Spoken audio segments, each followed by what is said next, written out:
آمن الرسول ما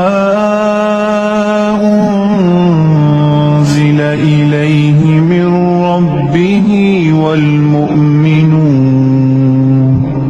كل آمن بالله وملائكته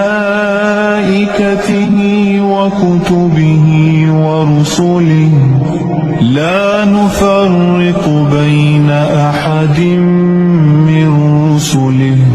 وقالوا سمعنا وأطعنا غفرانك ربنا وإليك المصير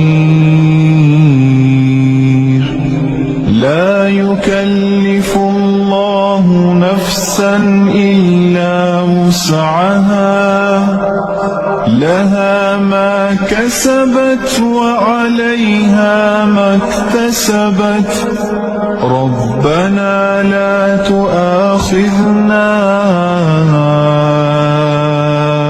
إن نسينا أو أخطأنا ربنا لا تؤاخذنا إن نسينا أو أخطأنا ربنا ولا تحمل علينا إصرا كما حملته على الذين من قبلنا ربنا ولا تحملنا ما لا طاقة لنا به واعف عنا واغفر لنا وارحمنا